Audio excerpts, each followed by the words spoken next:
Yeah, that's the legacy. Won't go through this, but you can see the locations. It's on the website. It's mostly been big cities, but we've also gotten some really cool locations like Asheville, North Carolina, and so forth. We have had a struggle with what I would call bro culture. It's mainly been an issue, I would say, on IRC and the chat situation. Inside jokes that make first-timers feel uncomfortable because they don't know what's going on, all of that. And we've been working hard to try to change that. Also, attendance was an early issue for us. The first conference, I believe we had 13 women out of 80 people. So that's been an issue that luckily we've been able to work on over the years. Keynote slots were a bit of a different matter. This is the breakdown of keynote slots, women in orange and men in blue. And we've actually had more keynoters than men, so that's been good to see. That's kind of just a rundown of some of where we began and where we're going. And my colleague's going to talk about some things that we've been doing successfully too. So I think one of the things, the no spectators thing, is something that's really, sorry. I think the no spectators thing has been something that's really continued. People getting up and giving a lightning talk that was basically a project spoiler, which is why I always look forward to lightning talks. And ad hoc organization. If you want to see X at the conference, find people and go and do it. We have sort of a what's the worst that can happen if we try X attitude, which is how pre-conferences and Code4Lib, and some people may remember Ask Anything, game night, and what I call beverages and baking started. There's also been a drive for inclusivity through scholarships, the newcomer dinner, the live stream chat to keep people involved who can't physically come, and things like childcare and transcripts and dietary food options. So all those things are things that are what make this conference great, in my opinion.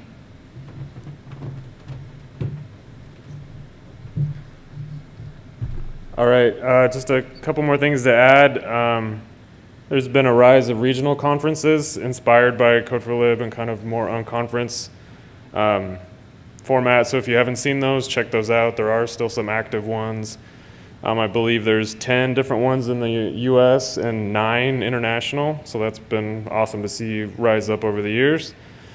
And also the success of the journal. So that started in 2007 and now has published 43 issues. Just quick show of hands, who has published in the journal? That's great.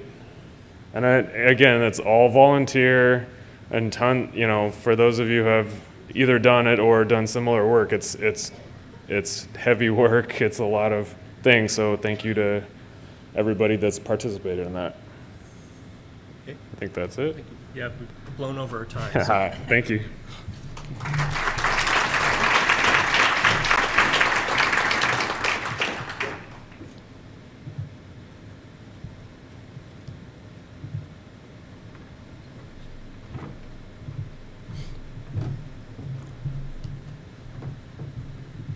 Trying to help you out here, but I'm not sure if I'm helping or not. I can.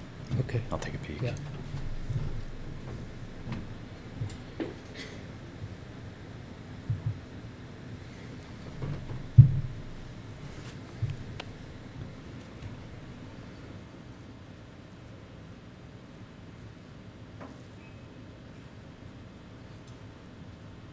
Is it present online? Is that the one that shows me my notes? Should just be like from first slide. Just from beginning? Yeah. That works. Thank you. Hi, I'm David Lacey from Temple University. So I want to continue this conversation about privacy, and I just want to start by saying how inspiring it is the way that we as a community turn our values into action.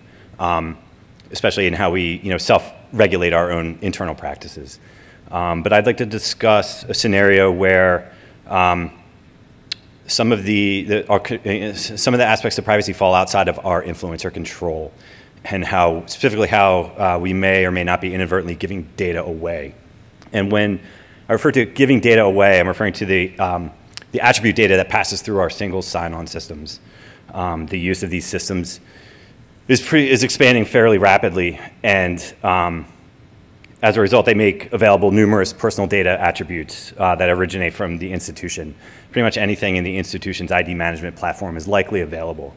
And there's some factors that determine, what attributes get selected for passing through to consuming applications. At least from my perspective, within Temple, we have a default profile set up within the identity management group that's then embellished as needed. But then there's also attributes that are required by consuming applications. We subscribe to a online ILS that requires us to pass through certain data points about the staff to fulfill role-based permissions within the system. But I'm not here to talk about that particular use case. I'm here to talk about this thing called Resource Access for the 21st Century Initiative, RA21. Quick show of hands. Anyone heard of this? Okay, that's good. Or sort of. So it's a NISO-led initiative, and the team that's involved in its development are a veritable who's who of commercial content providers. And they've set about to define a couple of deliverables. One is a consistent user interface that would facilitate resource access when researchers find documents on the web. It's often difficult to start at the source and then have to go back to your institution to gain access. That's a very legitimate concern. But then facilitating that access is would be the use of a federated identity approach. So where does privacy fit in with their plans? So they've established a fairly consistent narrative that assures the audience that the process can be 100% anonymous. The only attributes that are required to make this work are an opaque identifier and the membership within a trust federation. But then they quickly follow that assertion by providing examples of metadata that we could, if we were so inclined, pass through to the, in this case, the content publisher. So they recently did a pilot. They had an example of their user interface that a researcher would find on the platform that would lead them back to their institution's single sign-on, where then they can gain access to the document. But in addition to the pilot, they defined an agreed-upon metadata profile with the participants, where the institutions are forwarding the first name, last name, email address, and a unique ID to both Elsevier and Springer. And someday more, they talked about other attributes that they wanted to implement that would fulfill, role-based access, whatever that means, to a commercial publisher, or attributes that could facilitate billing purposes. Again, whatever that means. This is absolutely horrifying. And I've maintained this opinion since I learned about this initiative a year ago. And the amount of factors at play that are outside of our influence and control are pretty substantial. But we're a very dedicated community, and we like to turn our values into action. So there are some things that we can possibly do. In regard to the default metadata profiles, I'm not sure this changes across institution to institution, but I think we are in a position where we need to speak to these agencies on campus on how these systems are configured. These are not likely within the library. We need to learn what our institution's values are. What are the values of our identity management group? We should relay our values, and being understanding that our values may not resonate with the people that are making the decisions on how these systems are configured. So about the attributes that are required by vendors, this is really hard. We can develop internal policies that on how we think we could protect the identities of our patrons using these systems. But how they end up becoming enforceable during the contract negotiation phase is a big question. So that's about it. I have a couple of resources if you're not really familiar with this thing. There's some general info. There's the pilot. While she was still at MIT, Andromeda Yelton wrote a really well thought out white paper discussing some of the nuances in creating policies around this space, and I recommend reading that. But I think we care about privacy. Privacy is sort of coming back in, with some of the fallout over social media. But I think we're in a position where we need to advocate privacy to areas outside of the library. But that is all. Thank you.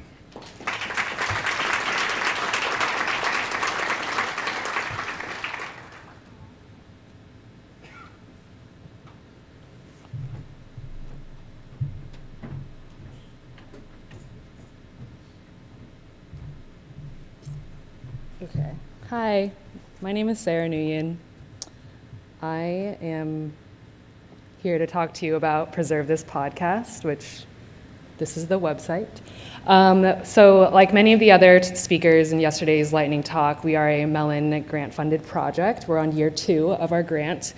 We have created a zine, and we're in the process of producing a podcast, as well as traveling workshops to teach podcasters how to preserve their audio files and RSS feeds.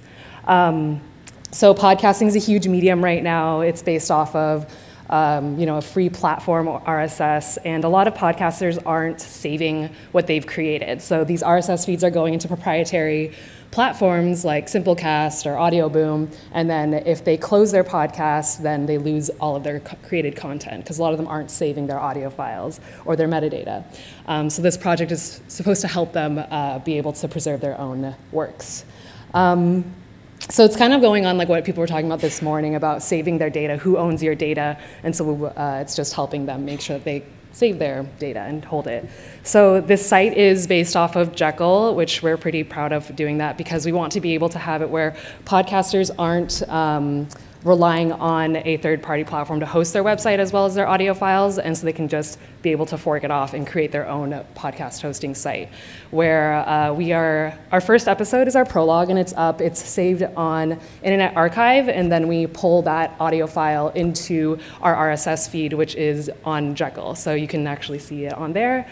One of the things that's interesting about podcasting is Apple owns pretty much 80% of the market, which is frustrating because you have to go through their specific requirements in order to get your podcast out into the world. Once it's out there, there are a lot of other podcatchers like Stitcher, Radio Public.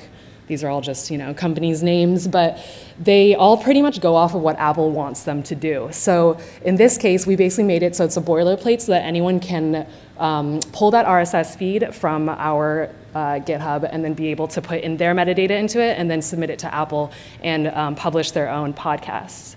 So if you would like, on March 21st, our first episode drops, and it's a 5-episode podcast going through organization of hierarchy for the files and folders, how to create just like a backup system, a 3-2-1 backup system, and then just make sure that their podcast persists throughout time. And this kind of just is applicable to anyone who has an RSS feed or just audio files or documentarians. So we think that people at libraries can then help your audio creators and your media creators save their works.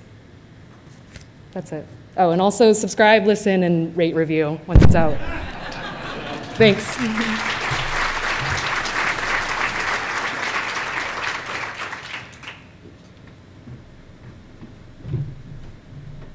Hello, I'll start timing myself.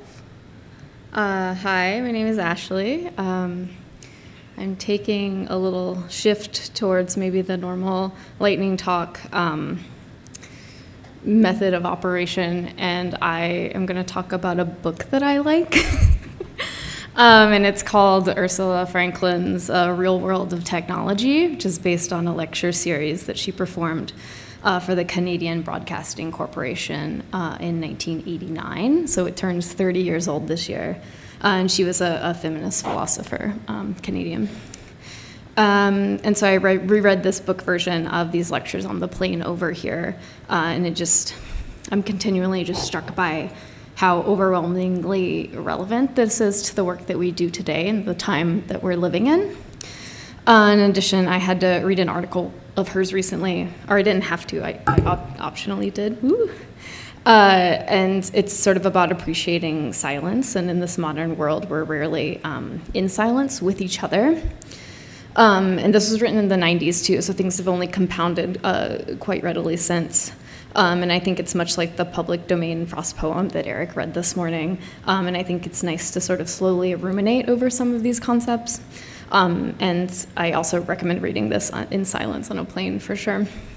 So I just wanted sort of to loosely summarize this book, like a TLDR for you, and hopefully maybe you'll be interested in it as well, as fellow librarians. So I think that some of the concepts that really struck me are the sort of core part of her book is that technology as a practice, and also tying it into technology and democracy.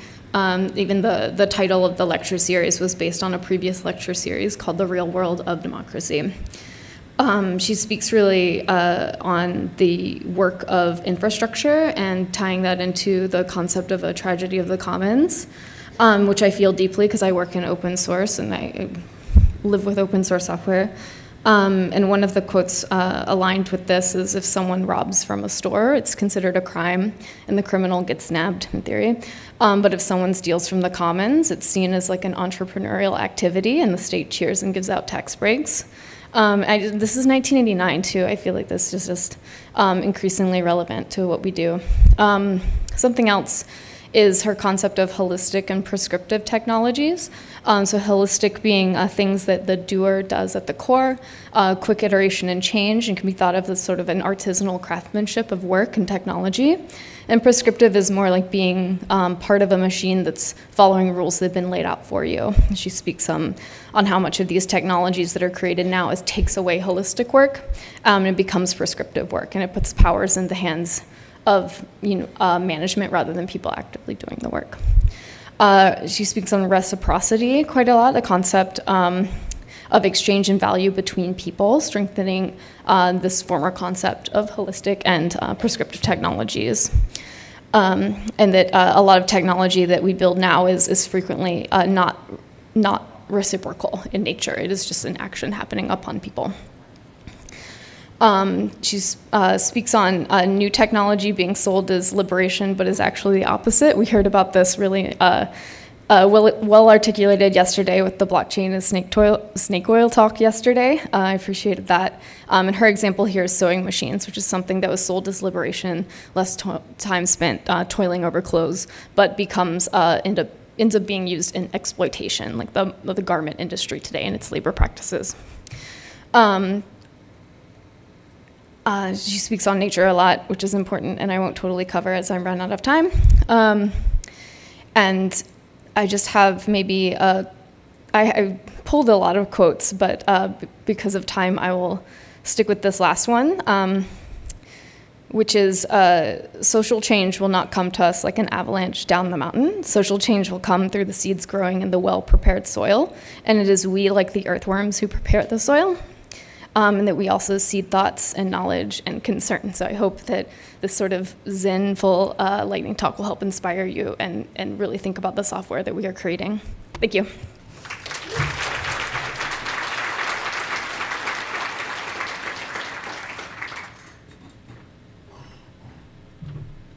That's a tough act to follow.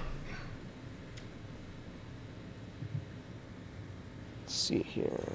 You go.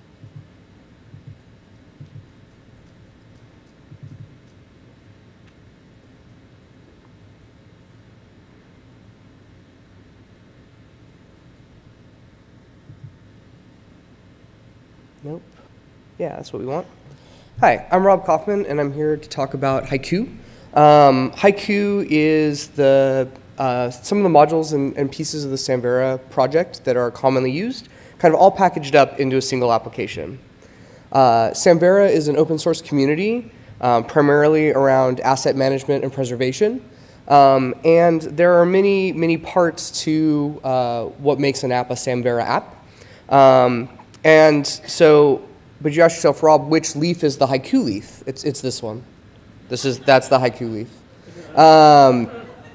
As a community, Samara is made up of many, many parts and modules, and HighQ is a packaging of those commonly used things in a usable form. So the idea is you can download the application and run that application You can then make modifications to it if you need to, but that you're not starting with components, which many of the larger Samvera applications start with various components and swap pieces in and out. It's an asset management and preservation platform. It provides the ability to create collections of works. Works can be many, many types of content and metadata schemas. It provides a community, it is a product of the Samvera community. So the HighQ itself is open source, and all of the things that it is built on top of are also open source. And HighQ definitely stands on the shoulders of giants in the community to provide a lot of functionality. It is multi-tenant. That's probably the one thing that is unique to HighQ across the various Samvera components. The idea that you can have a single server instance that runs many different entire tenants, and that those tenants are segregated from each other. So a work in one tenant does not appear in the other tenant. A styling choice or plugin in one tenant does not have to appear in the other tenants. Even the work types can be segregated by tenant. It does provide an IFFF image and presentation APIs, as well as a full-featured universal viewer. The HighQ the Samvera in a Box or Hydra in a Box grant ended in 2017. And for a few months in the beginning of 2018, HighQ kind of sat fallow, but it has been picked up by the community since then. There are multiple vendors that are currently running applications for clients, as well as several institutions throughout the world. I know of people in the UK, in the US, and in Canada that are all running HighQ in production. We were recently promoted out of Samvera Labs into the main Samvera project because we were able to show that quorum and meet the requirements of a Samvera project. And there is support available should you need it. Lastly, my organization, Notch8, has been working in HighQ quite a bit. I've taken over the product owner role, been helping to get merge requests put together. And this summer, we are launching HighQ Up, which will be a hosted service for HighQ. That doesn't mean that you won't still be able to download HighQ and run it on your own servers. It doesn't mean we won't still be available to help you to do that if you want to. Everything that we do, our efforts are to be really good stewards of the community and to give back to the open source project all of the things that we're doing for our hosted service. Yes, I know that means that people can compete with us easier. High five to them. I'm happy to meet those people. Anybody who has any questions, you can go to highquup.com right now to sign up for our beta. We will be launching in June, come hell or high water. And yeah, if anyone has any questions, please see me or reach out to us on the Samvera Slack channel. We're more than happy to ask you questions or answer any questions and help folks along. Thank you very much.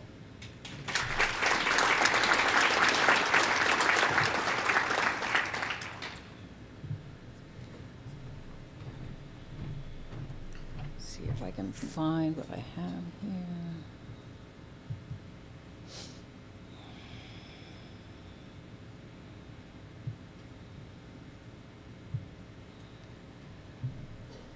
Okay, this is going to be extremely lightning because I wasn't really planning on doing this, and I thought the lightning talks were 2 minutes, which actually would be a great idea. Tell people they have 2 minutes, but give them 5. You know? So one of the things I've been working on a lot lately, and I'm Karen Coyle, by the way, is profiles, which some people think of as application profiles, and some people even call them metadata application profiles. This is such a messy area that we don't even have, you know, the terminology for the basic thing that we're trying to do. But it's essentially profiling your data to meet your needs, and at the same time doing it within a standard so that you can exchange your information with other people. And I've been working on some W3C in groups, and they keep coming across this issue of how do we do application profiles in a way that is standard. So the Dublin core community has been talking about profiles for a long time, and they talk about them in terms of description sets. So you have this set of things, resources. So you could have a set that's like books and authors, and essentially this looks almost exactly like BibFrame, and this is what the BibFrame profiles have been based on. And then for each thing that you have, you describe it using statements, and then the statements have values. And that part we can get pretty easily, but we have the problem of constraints. How do we say exactly what we're putting into our profile, that we say that this is a string value, this is repeatable, this is mandatory, this isn't. And that's what's missing from what we have so far. So I have started, you can see at GitHub, I've got a bunch of files that I've been working on to try to come up with a reason behind use cases, some data patterns, and to try to develop a vocabulary that would allow us to write our profiles in a standard way that other people can understand. And here are some of the goals that I have for this. We need a basic vocabulary for profiles. There is something called CSV on the web, and it allows you to, it basically is, you know, spreadsheet information on the web. And one of the things that many of us have noted is that many people's profiles, the ones that they do have today, tend to be in a spreadsheet form, or at least, you know, tables and column form. There is a way to convert those spreadsheets that the CSV on the web group has been working on that would convert them to JSON. We need to have a basic set of constraints that people can define, and then we would like to be able to convert those constraints to either checks or shackles. So what we'd like is for people to be able to define their profile and have it define their profile in an easy, visible way for themselves, and have it turn into something actionable. And then we want you to find your profile, and it can be validated. Some of this work has been moved into the Dublin core area, and we're going to begin soon a real concentrated effort on this. But you can see, you know, starting out, coming up with a vocabulary that can help us define profiles. And of course, this all gets very meta because you need a vocabulary to define the vocabulary that defines profiles. It breaks my head when I think about it, but so watch this space. Very soon I will announce to the Dublin Core, to the Code4Lib community, that Dublin Core has begun this effort, this Stanford work that we saw yesterday. Just, you know, I was like, yes, we're all doing the same thing, let's do it together.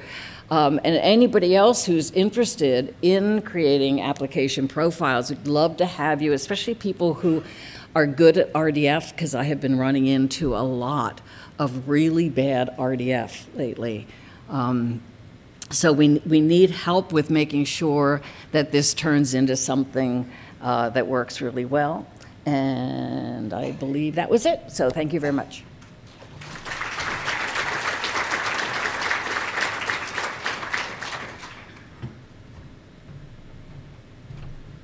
Hi all, I'm Kate Daibul from Syracuse University, and I want to tell you a story. And this story actually begins at Code4Lib 2015, when I was giving it was actually my first ever library conference. And that's actually where I was a newcomer, and I braved to do keyboard's bigger than what I'm used to. Okay, that sounded very wrong. But it was, I decided to be brave. You know, I was a newcomer, and I decided to give a lightning talk on the last day. I'm reviving that talk today because, well, we've had some discussions about accessibility. But the thing I want particularly the newcomers to think about is I defined my career basically by giving this one talk. I am now an accessibility librarian. I do accessibility work in libraries. And it all began because I dared to speak for 5 minutes. So I challenged the newcomers, particularly the diversity scholars, to give it a try. It can have huge, huge implications, and so go for it. But a lot of you have had some questions today on like, oh, all this accessibility stuff is great, but what can I do? What can I do to really make a difference? So I'm going to tell you about the easiest thing you can do and one that can change the world, keyboard accessibility testing. And this is a rehash of that talk. I just want to say web accessibility is important, and if you disagree, you're wrong. I know some of you have heard this, but there's a lot of expert knowledge involved with it. ARIA, writing good alt text, knowing how to use a screen reader, which I can tell you I thought I knew how to use a screen reader. I have an intern who is blind and is an expert screen reader user, and she teaches me every day. But there's this one test you can do that any of you can do, even if you're not a developer. Consider your mouse and touchpad. Imagine it's a real mouse, and there's a cat nearby. In other words, your mouse is no more. This is called the No Mouse Challenge. And what I'm asking you to do is try to use your site just using the keyboard. What it means is you need to use the tab key to move around, shift plus tab moves you back, enter, space, the arrow keys, and escape. That's mainly what you're going to be using.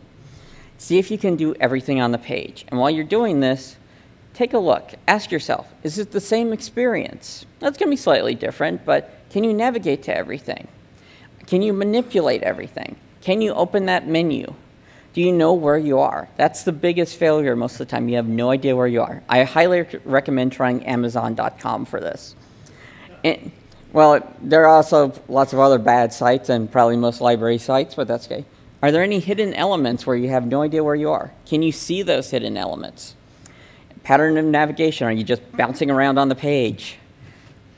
These are all important questions. And this is keyboard accessibility. And why does keyboard accessibility matter? When we think about accessibility, as Carly Spina pointed out earlier, we tend to focus a lot on particular people in wheelchairs or blind and low vision users. But the fact is that physical impairments can impact mobility. And there are lots of conditions, such as carpal tunnel, in which that makes it harder to use a mouse. And these numbers actually are higher than the number of people with visual disabilities. There are other benefits. Blind users and mice do not get along. Blind people are not cats. They could be. A keyboard accessible page will cooperate better with a screen reader because it doesn't rely on a mouse. And there are weird folks who sometimes mix up things between, like I use a mouse, then I use the keyboard, then I use the mouse, sometimes more efficient. And yes, I am weird. I'm okay with that. Keyboard accessibility is awesome, but it can be more awesome. Really what it is, more awesome. That's my cat, Francie, who is super cute. This is a challenge to you all and to the vendors in the room. Imagine your local IT services or a vendor offers up a new website and shows off its swanky new features. Ask them, is it accessible? No matter their answer, run a quick keyboard navigation check right then and there. Show them how it works. Hold them to meeting this basic tenet of accessibility. Change the world. Notice we don't have any hidden mystery step there. That's all you have to do. So really, if you imagine hordes of librarians putting developers and vendors on the spot to provide accessible sites, just glorious. So thank you very much. And if they ask how to fix it, the answers are out there. Plenty of places to find. I tweeted out these slides. I'll put them in the repository. And there are these technical details, but really, use a keyboard, report or fix any problems, and accessibility and usability for the win. Just remember, no mice. I did this talk 5 years ago. I'm doing it again. I do it a lot of places, and it's how I discovered I'm a member of the library world. Any of you can give a lightning talk, no matter how new. Do it. Thank you very much.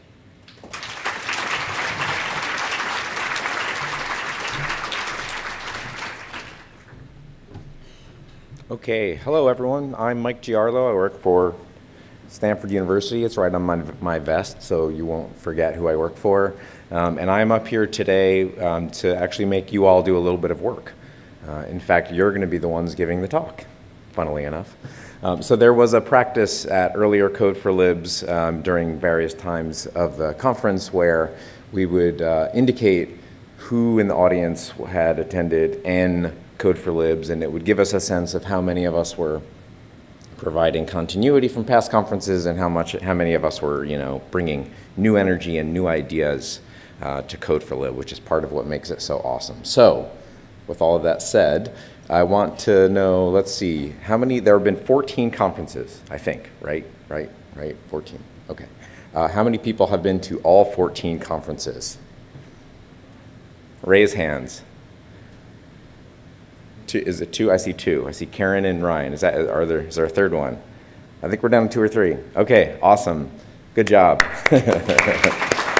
All right, let's keep going. I think you know where I'm going with this. How many people have been to 12 or 13 conferences, Code4Libs?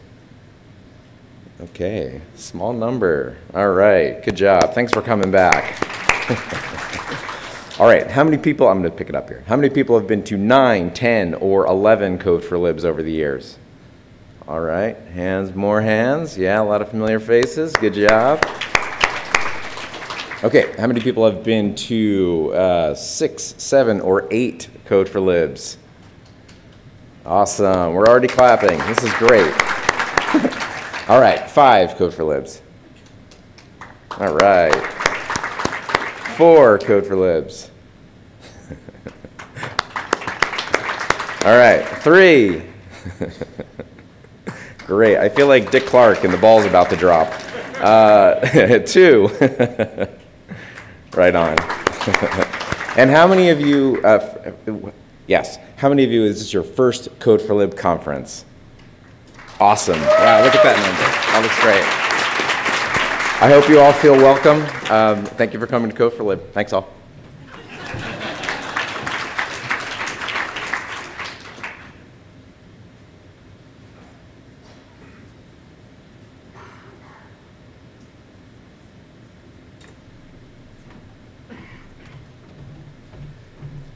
Okay, we're going to dive right back into the prepared talks now. Let me navigate this computer for a second.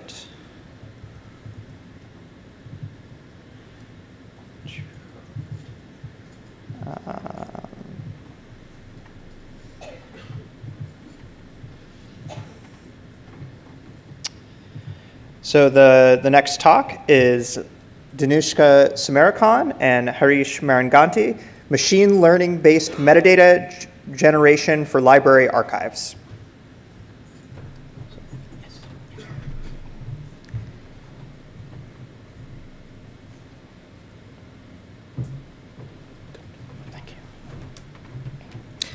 Hello, everyone. First off, thank you to all those who voted for selecting proposals for this conference. We are very grateful for this opportunity to talk about our project today. Well, my name is Harish Murthy. I work as Associate Dean for IT and Digital Library Services at University of Utah. And I'm here with my colleague, Dhenuka Samara. He's the Assistant Head for Software Development.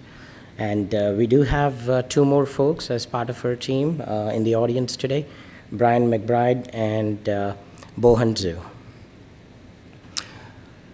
3 years ago, this image appeared in an article on NPR with the title, Human or Machine? Can you tell us who wrote these poems? That is, can a computer write a sonnet that's indistinguishable from what a human can produce? Computer scientists at Dartmouth's Newcomb Institute for Computational Science set out to find answer to this very problem and designed a series of experiments named as Turing tests in creative arts. It was a competition which involved judges looking at a series of sonnets and deciding whether they were written by humans or machines. In the very first year of the competition, none of the judges were fooled. They could easily make out who wrote what. Just following in the footsteps, Eric started us out with a wonderful poem earlier today, and we thought maybe we will, if you are ready to play along for a minute with us, maybe just look at a couple of sonnet. This is not a whole sonnet, just a few lines from the sonnet that was submitted to the competition just in the last couple of years to the Turing tests in creative arts. Any guesses on who wrote this, whether a human or a machine wrote this? Machine? Okay. Now it's a human. What about this? And I'll read maybe a couple of lines for those who may not see this very well. And be very careful crossing the streets, how fair an entrance breaks the way to love. It's a machine, yeah. And in fact, the last one that you saw won an award in that competition that I talked about earlier. So this was the very inspiration for our project. AI, machine learning, deep learning, neural nets seems to have taken several industries by storm. Talk about its implications in finance industry, in healthcare, in data centers. Pretty much that seems to be the buzzword, right? So we started thinking about whether we could start using these in improving any of our library's internal operations. So we started looking at what problems we could solve. Was there a problem where we could apply these things? Now, at the University of Utah, we are an academic campus. We have special collections and archives, which is a big part of our operations. In the Intermountain West, we perhaps have one of the largest collections. Pretty much everything in special collections is unique material. And we have a backlog. Folks who work in special collections might relate to this problem. The backlog issue is because whenever we acquire donations, folks have to do a diligent job in taking an inventory of the collections, developing deeds of gift, because it will have tax implications for the donors, clarifying the expectations of the donors, checking the copyright. There are a series of steps, complicated steps that folks have to go through.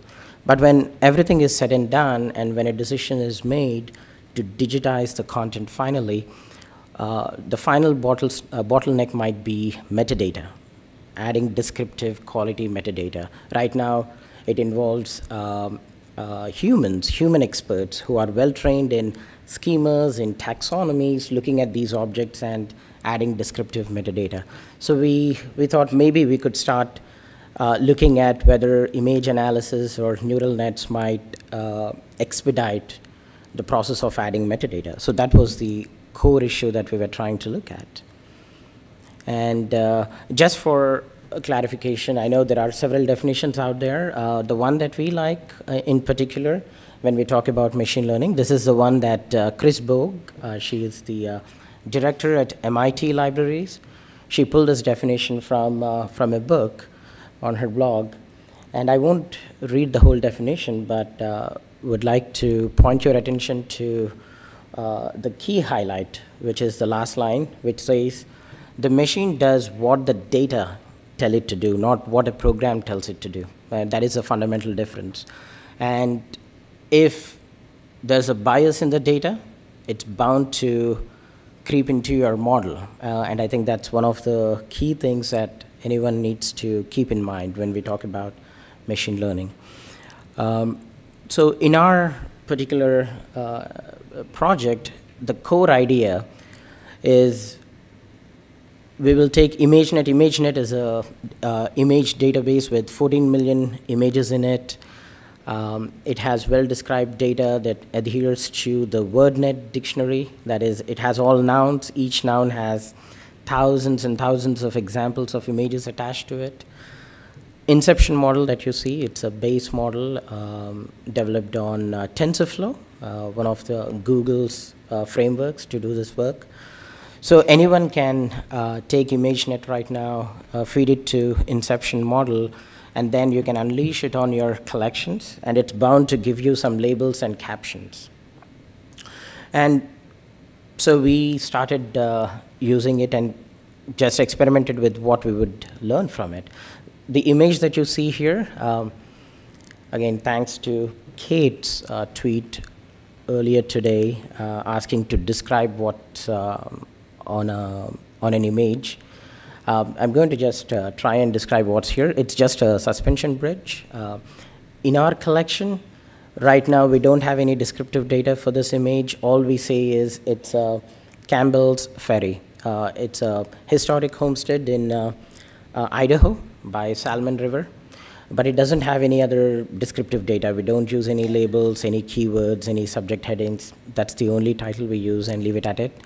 But all the other, the one that you see on the right side, these are suggestions from the inception model, the base inception model.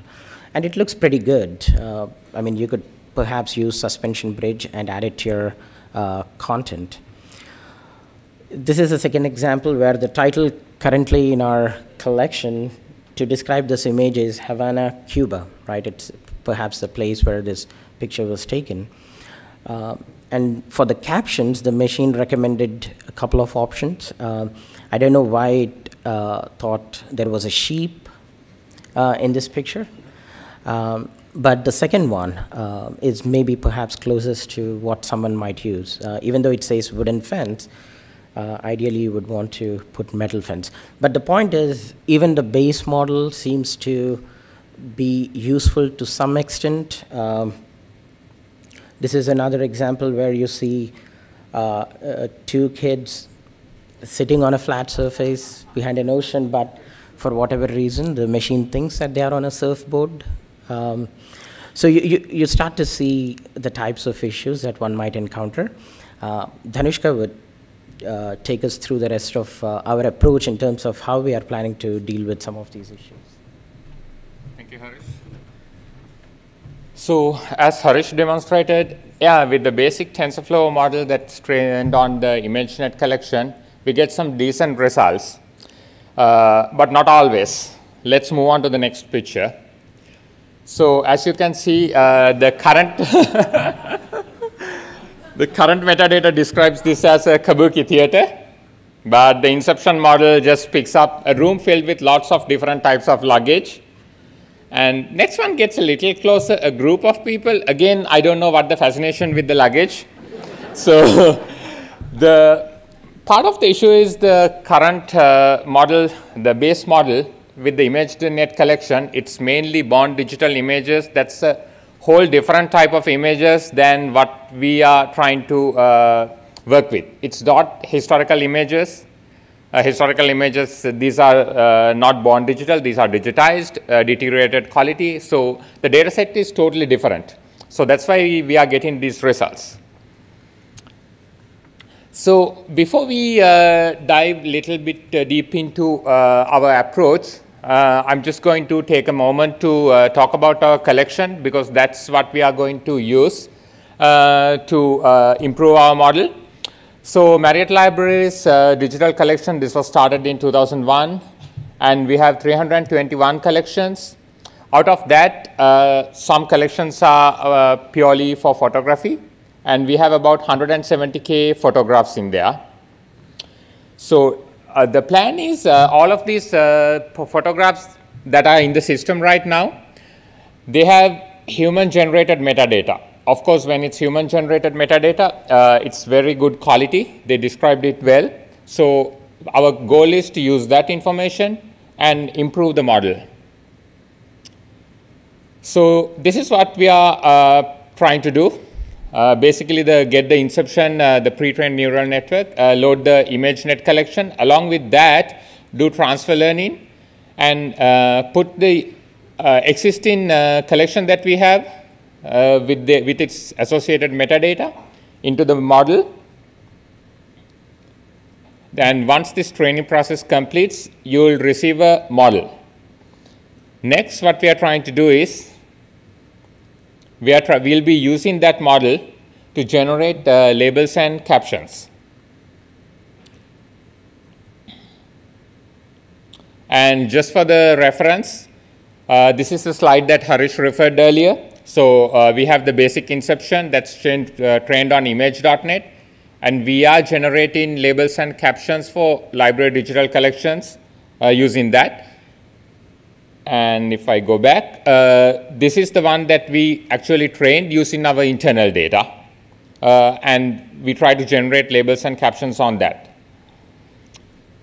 So let's talk a little bit about the images that we have right now in the system. These are just 3 images that I picked from the current collection.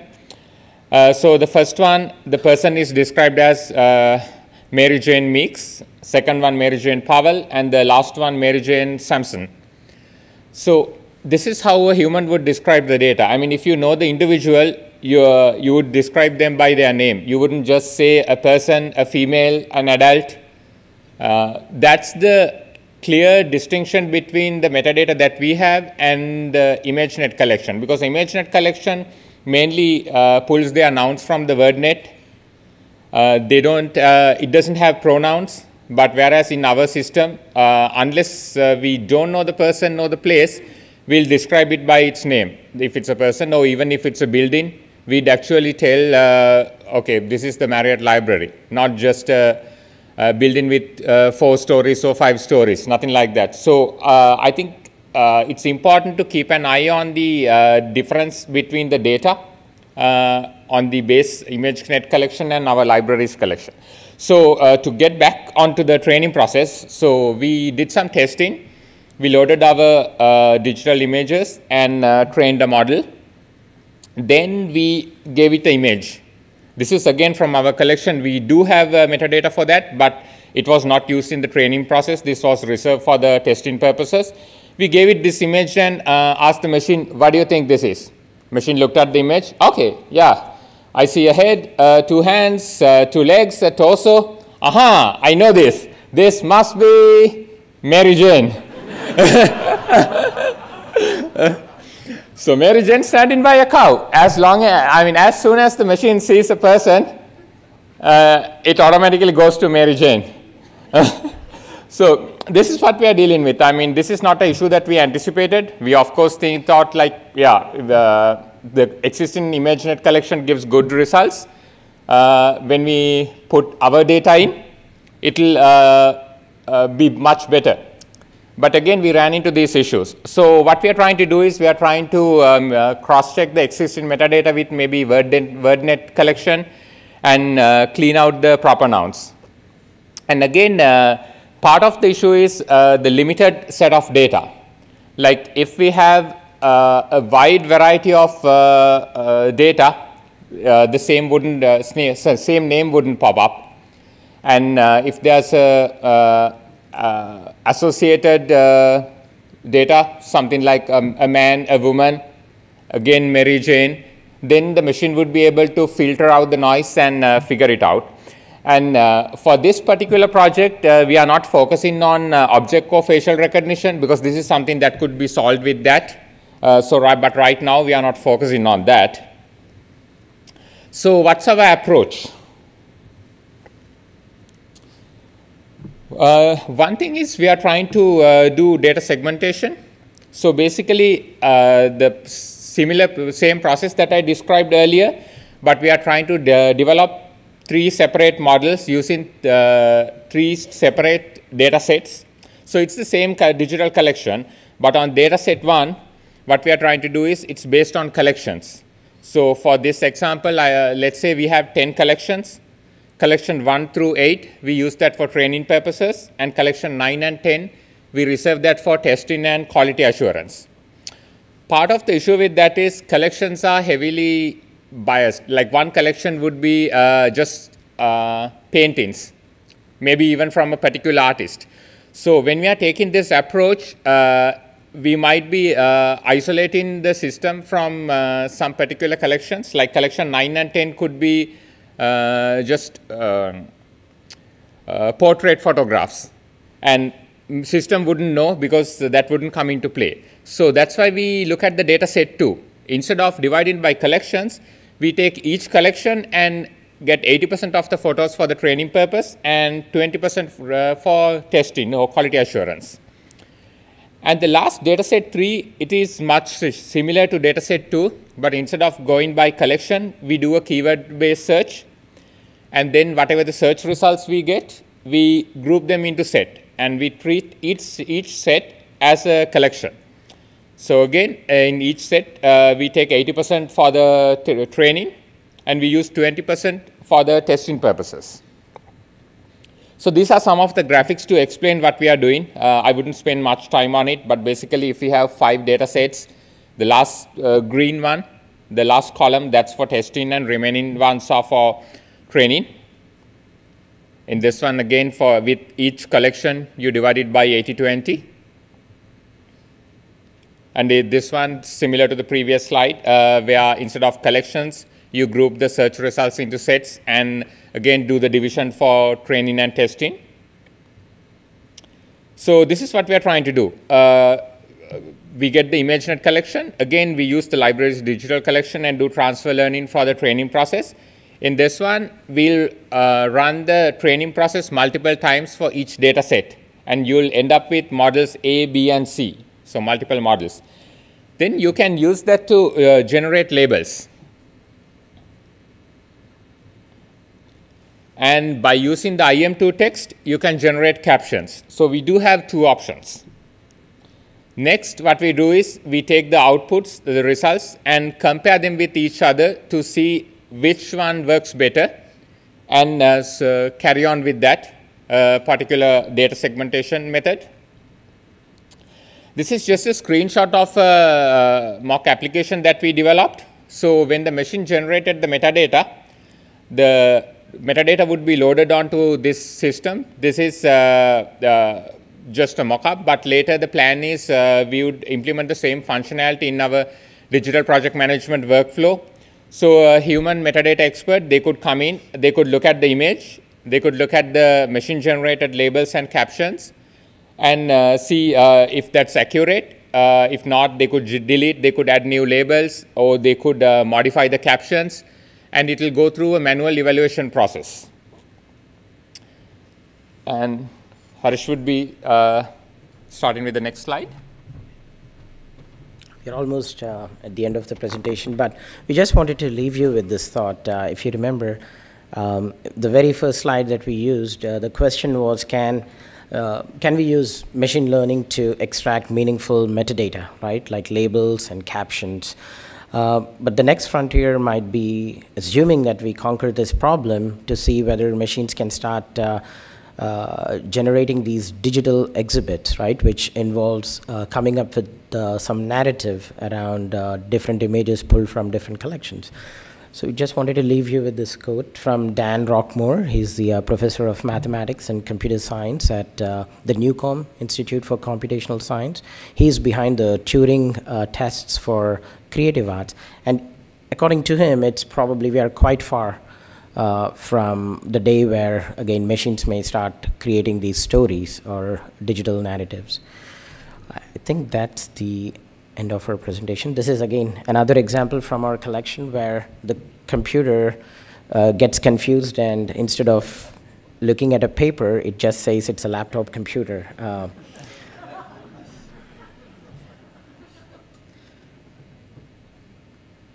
Do we have time for questions or? Sure. Or feedback? Hi. Hello. Okay.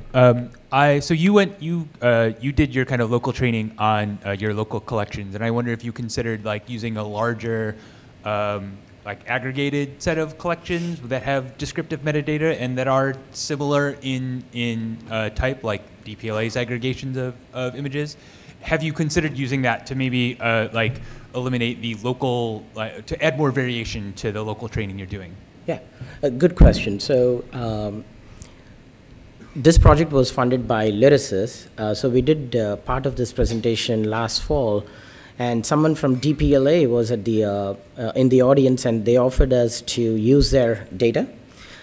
So right now we are taking incremental steps, but the idea is to see how our model would perform on 500,000 images that we have, and then perhaps work with Mountain West, MWDL.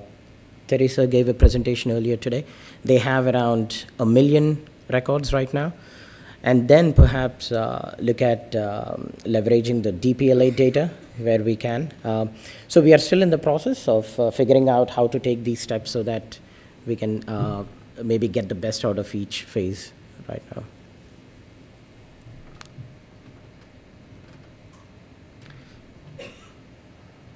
Okay. Well, thank you all. Thank you.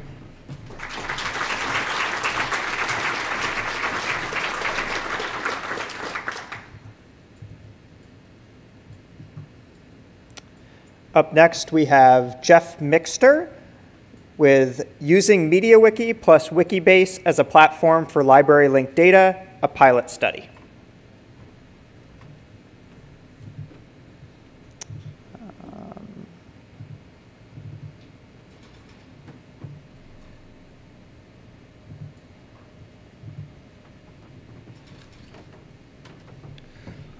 Thank you, everyone. I first want to acknowledge that I am now the person standing between everyone in the room and food, so I'll try to keep this as quick and painless as possible. I also have to confess, as I was putting together, finalizing the narrative for this slide deck last night, I was reflecting on these slides and presentations I've given in the past and realized that a disturbingly large number of them are about linked data and RDF. So around midnight last night, I made a very bold decision.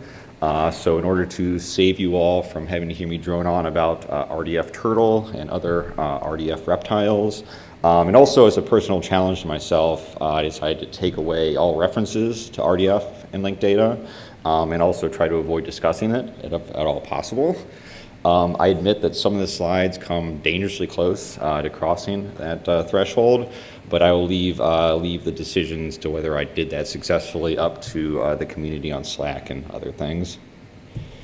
So today I'm going to talk about using Wikibase, lessons learned, takeaways from using it in a pilot study. So throughout 2018, we conducted a pilot study using Wikibase as a framework for reconciling, creating, and managing bibliographic and authority data as sort of a relationship of entities and relationships.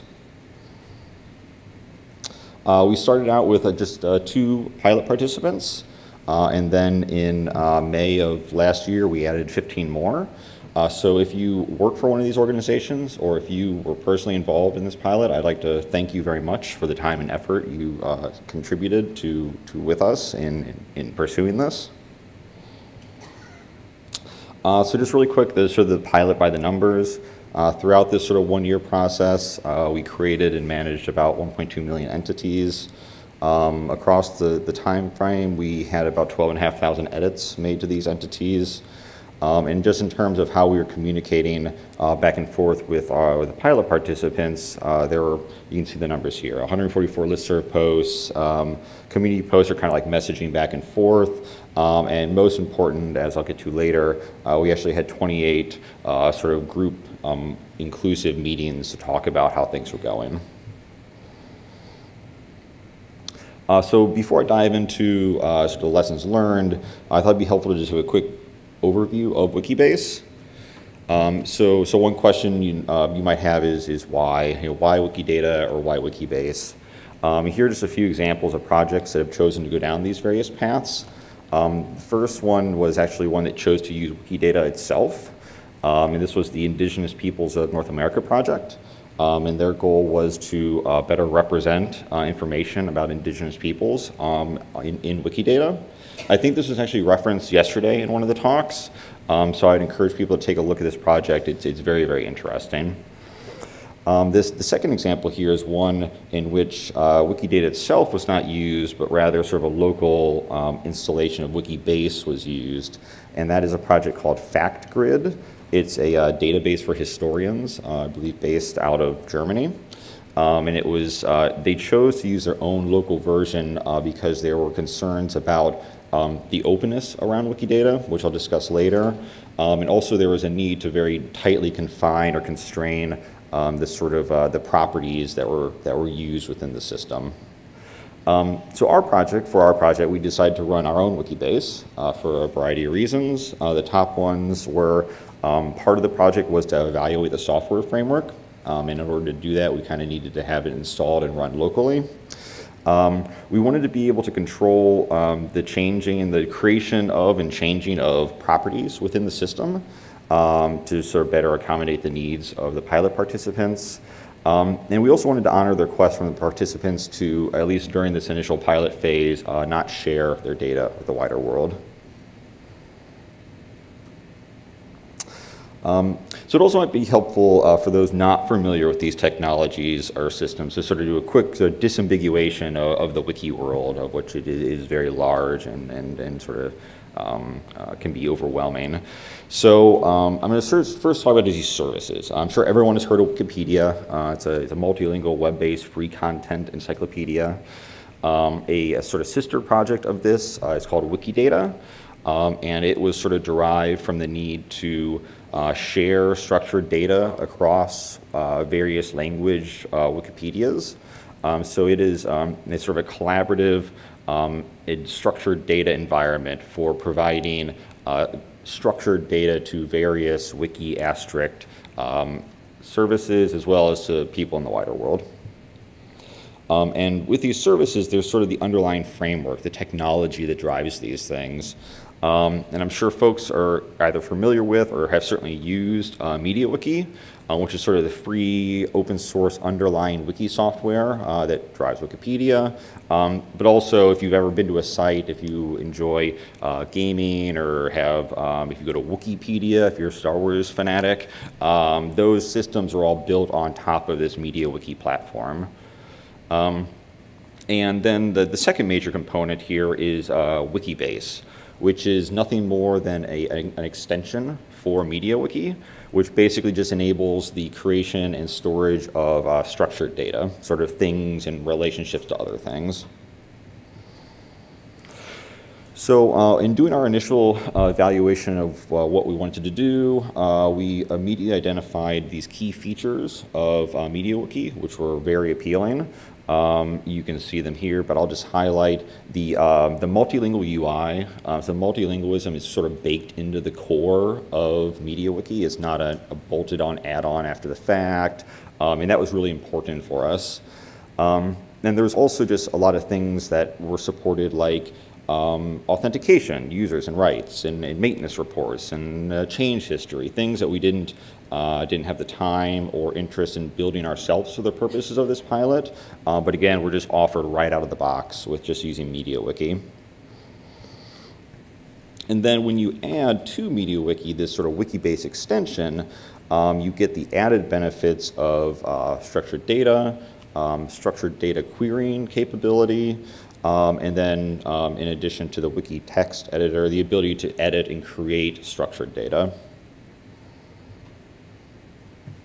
So again, sort of the summary of these advantages, it's out of the box, it is open source, it provides an all-purpose data model that at its core takes knowledge diversity, sources, and multilingual support very, very seriously.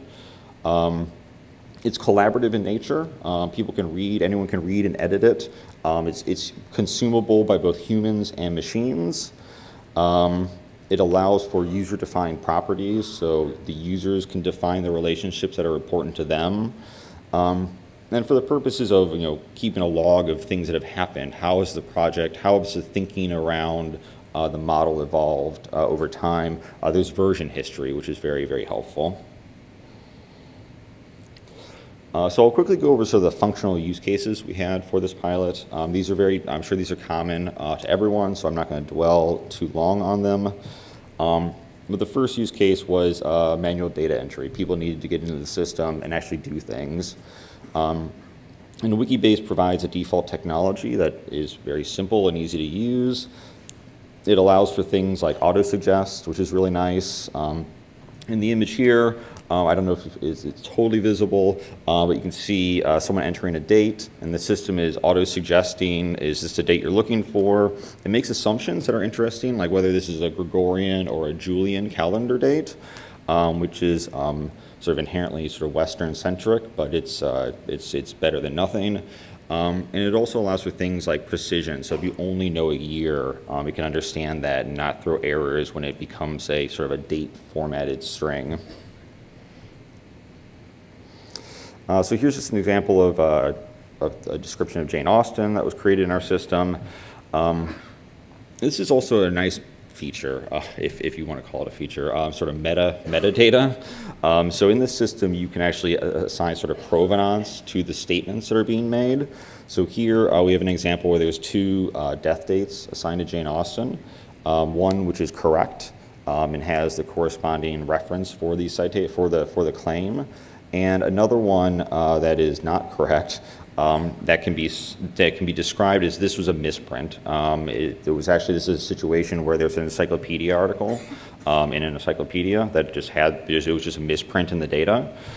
So a user thought it would be, a participant thought it would be interesting to put this in just to reflect the ability for people to say anything they want and find, but then qualify those statements with information about why they put that into the system. And again, here's this sort of history. So you can actually track for Jane Austen's page, you can go back and track every single change that's been made, very similar to what you do in Wikipedia. So the next big use case was autosuggest.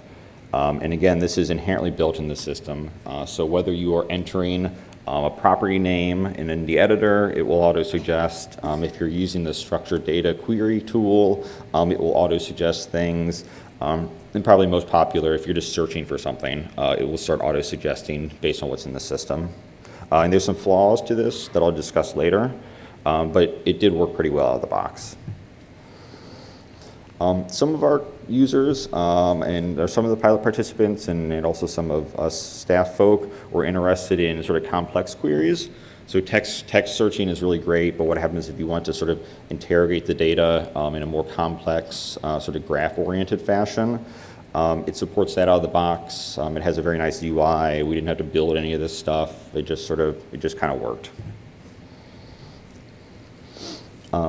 The next big use case, which again I'm sure is familiar with everyone, is reconciliation. So our pilot participants had a whole bunch of metadata that had a whole bunch of strings in it. And they wanted to be able to take those strings and find matches within this system and be able to pull back those identifiers and use those identifiers back in their data. So the Wikibase platform supports an extension for OpenRefine, which is a very popular sort of data manipulation tool. And we were able to set up a OpenRefine endpoint that facilitated not only sort of string matching, but what we kind of call like a hybrid match, where you could use both the graph database as well as sort of the text index to do sort of complex searches or complex reconciliation.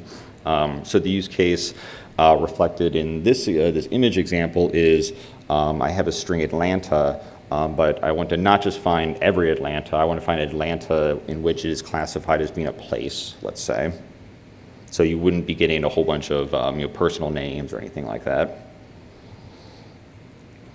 And then the final use case was sort of very generically batch loading. It would not have been tenable to ask our pilot participants to add 1.2 million descriptions to the Wikibase instance.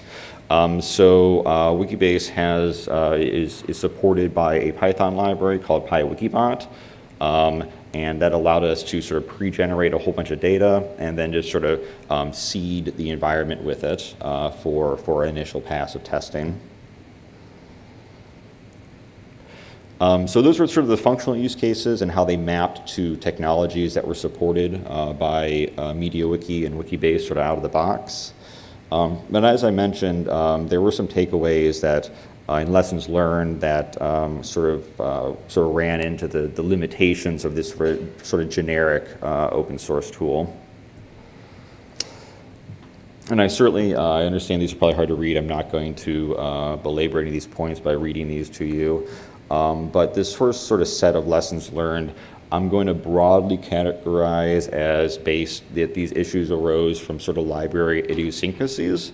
So the first great example is Wikibase was not really designed for library data.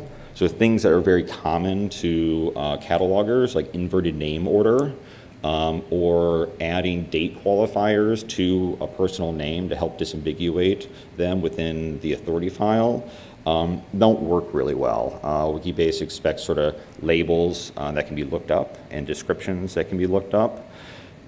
So to help sort of overcome this problem, we just sort of added into the system what to a human might look kind of odd, but basically added into the system inverted name orders. So for Jane Austen, we have both Jane Austen and Austen, Jane as an appropriate like alternative label.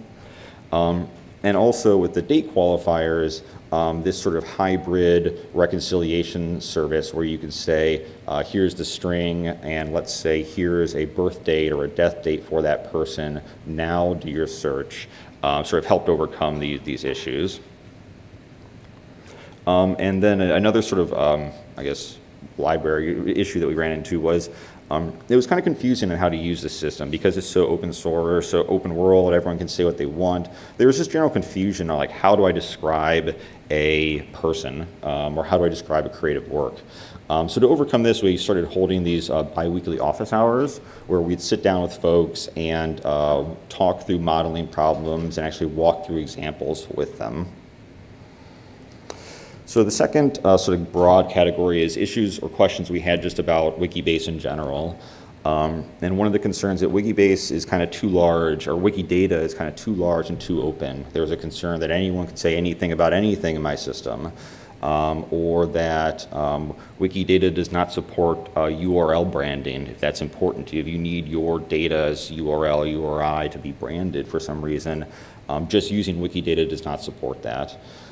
So the solution to this problem was we just sort of ran our own local version of Wikibase that was an open closed world, if you will, and you could allow for some sort of branding if that's important.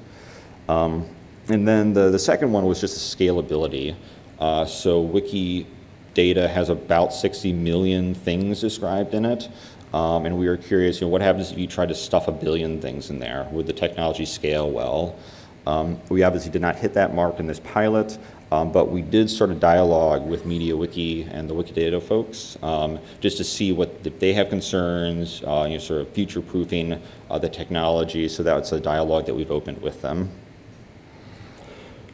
So if you're interested in getting started with Wikibase, the Wikimedia Deutschland folks have put together a fantastic Docker image that has all of the sort of base components sort of packaged up, so it's very simple to just run and deploy.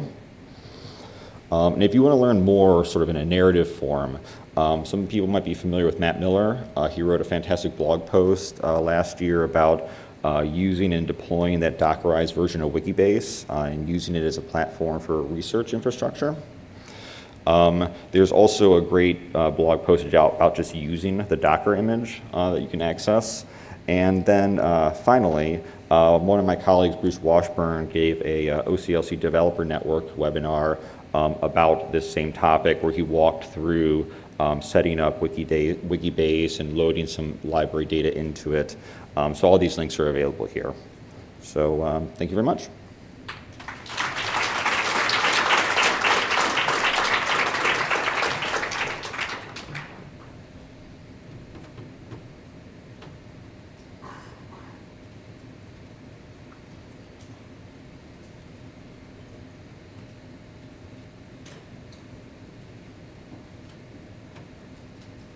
Hello. Could you say a little more about, now that you have this system that's holding all these authorities, how you've used it or ways that you're hoping to use it in the end? Yeah, so I glossed over this pretty quickly at the beginning. One of the reasons, again, we chose to sort of use our local version of Wikibase was because there were concerns about sharing the data externally. But we did include all the connections needed to allow the data to be exported in a format that could be uploaded to Wikidata. So that is one option. The participants, if they wanted their information that they created loaded into Wikidata, they could export it and put it there. We also built some sort of localized functionality that would allow users to export their data as schema.org data. And we started playing around with other various metadata formats as well. But we didn't, because it was just a pilot, we weren't thinking at the time very long term as to how we would take this data and migrate it into a production environment, or how the pilot participants would take it and put it back in their production environment.